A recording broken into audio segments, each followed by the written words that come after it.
네, 안녕하세요. 증산제일교회 성도 여러분. 4월 8일 수요 성경 공부를 시작하도록 하겠습니다. 네, 오늘의 본문 말씀은요. 열왕기하 18장 1절 그리고 5절과 6절입니다. 앞에 있는 화면에 있는 이 본문 말씀을 다 함께 합독하도록 하겠습니다. 이스라엘의 왕 엘라의 아들 호세아 제3년에 유다 왕 아하스의 아들 히스기야가 왕이 되니 히스기야가 이스라엘 하나님 여호와를 의지하였는데 그의 전후 유다 여러 왕 중에 그러한 자가 없었으니 곧 그가 여호와께 연합하여 그에게서 떠나지 아니하고 여호와께서 모세에게 명령하신 계명을 지켰더라. 아멘. 오늘은 남유다의 왕 히스기야에 대해서 함께 보도록 하겠습니다. 그런데 히스기야 앞에 어떤 말이 있죠? 네, 개혁가라는 말이 있습니다. 히스기야 왕은 개혁을 했습니다. 어떤 개혁을 했을까요? 이 개혁을 통해서 하나님은 과연 이 히스기야를 어떻게 평가하였을까요? 우리가 어느 정도 알고 있는 내용이 있겠지만 그럼에도 불구하고 오늘 성경 공부를 통하여서 히스기야에 대해서 배워보는 시간을 가지도록 하겠습니다. 자, 먼저 히스기야를 보겠습니다. 주전 8세기에 남유다의 왕으로 오르게 된 히스기야. 그는 사실 여기 화면에 보이는 다윗, 아사, 히스기야, 요시야 이렇게 보면은 공통점이 있죠. 네, 맞습니다. 바로 신명기 역사서에서 하나님께 칭찬을 받은 왕들입니다. 다윗과 같은 사람, 그리고 우리가 아사에 대해서도 조금 배웠었죠. 아사와 같은 사람, 그리고 요시아와 같은 사람, 모두들 하나님께 벌을 받, 그렇기보다는 칭찬을 받은 왕으로 이 사람과 같은 사람이 없었다라는 굉장한 칭송을 받은 왕들이라고 볼 수 있겠습니다. 자, 그런데 이 히스기야가 왕이 되었던 시기가 정확하게 어떤 때냐면은 바로 주전 8세기입니다. 주전 8세기에 대해서는 이전 성경 공부 시간을 통해서 살펴본 적이 있는데요. 주전 8세기는 이스라엘, 남유다가 있죠. 그리고 이 남유다 위에 북이스라엘이 더 크게 이렇게 있죠. 그리고 이 주위에 수많은 나라들이 있습니다. 이 나라들이 모두 강성했던 시기입니다. 그러니까 상대적으로 남유다는 좀 약소국이라고 볼 수 있어요. 정치적으로나 그리고 군사적으로나 굉장히 약한 나라였는데 이 시기에 히스기야가 왕이 되었습니다. 음, 일반적으로 이런 식의 왕이 된다면 굉장히 주눅이 들 수도 있는데 이때 어떤 영웅적인 면모를 보인 왕이라고 보시면은 좋을 것 같습니다. 그러면은 어떤 그런 모습을 보였는지 한번 보겠습니다. 자, 그 전에 우리는 남유다에서 개혁을 이끌었던 두 명의 왕이 있는데 그 왕을 먼저 짧게 살펴볼게요. 바로 잘 알고 있는 히스기야 그리고 요시야입니다. 두 왕 모두 개혁을 이끈 개혁가라고 볼 수가 있는데 차이점이 있습니다. 바로 요시야는 종교 개혁의 측면이 굉장히 강했습니다. 그러니까 처음부터 이게 굉장히 어린 나이에 왕이 되었고, 성전을 청소하면서 발견된 그 두루마리를 보면서, 아, 우리가 지금 하나님의 말씀대로 살고 있지 않구나를 굉장히 처절하게 느끼면서 옷을 찢고 기도하면서 온전히 하나님께만 예배를 해야 한다라고 하는 그런 종교적인 측면에서 먼저 개혁을 하고 끝까지 종교로 끝난 왕이라고 볼 수 있겠습니다. 그러나 히스기야 같은 경우에는 동일하게 종교 개혁의 측면을 보이긴 했으나 사실 시작은 정치 개혁에서부터 시작했습니다. 그것은 왜 그럴까요? 앞서 본 주전 8세기의 그런 시대적인 상황, 때문이었습니다. 주변의 강대국들 앞에서 약소국인 남녀가다가 어떻게 살아남아야 할까? 그것을 처음에 고민을 하다가 그 개혁을 시작하고 마무리 지으면서 이제 마무리된 우리나라가 어떻게 살아야 하나? 하나님 앞에 바로 서야 한다.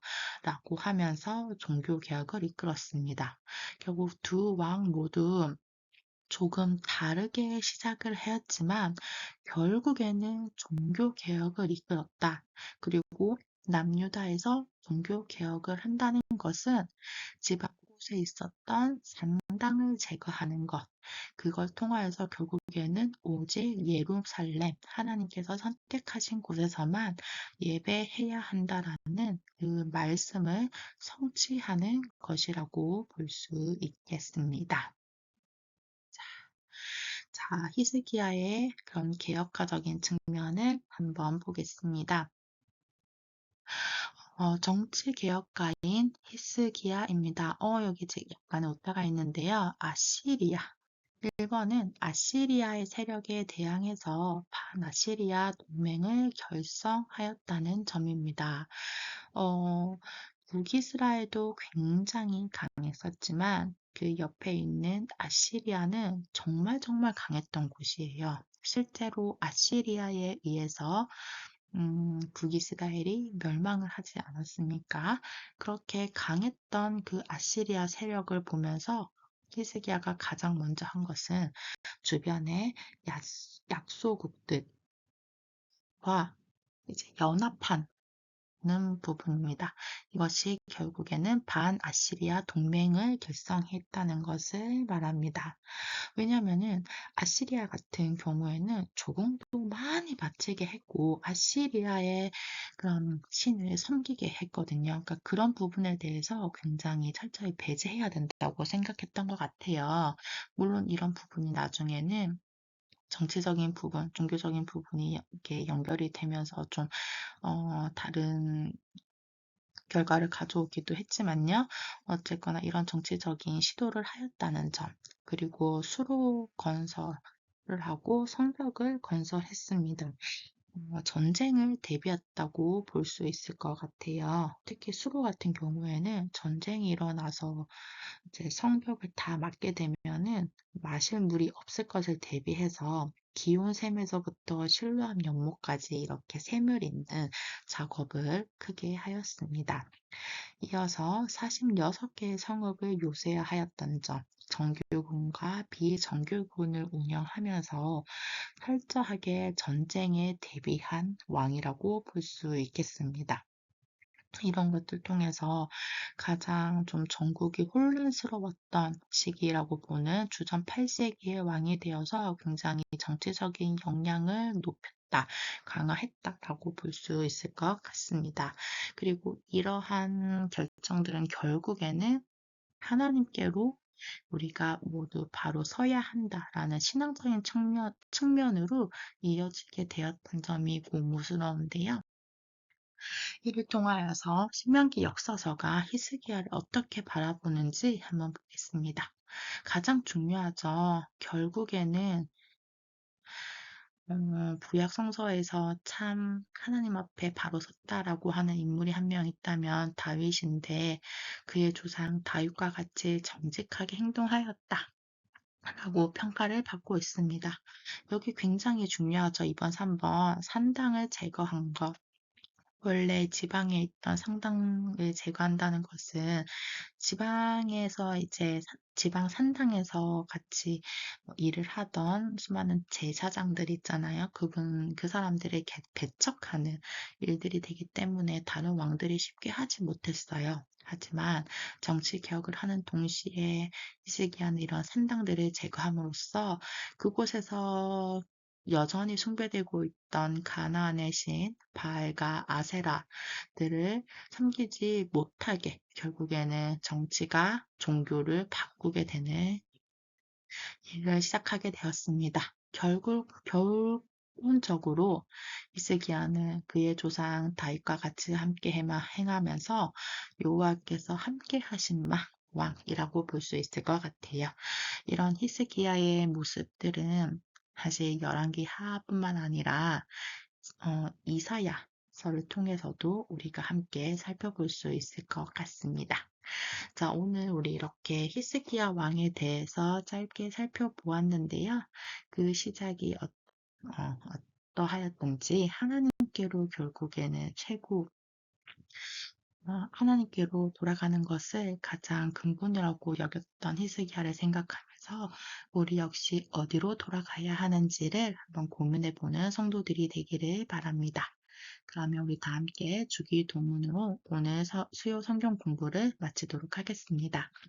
하늘에 계신 우리 아버지, 아버지의 이름을 거룩하게 하시며 아버지의 나라가 오게 하시며 아버지의 뜻이 하늘에서와 같이 땅에서도 이루어지게 하소서.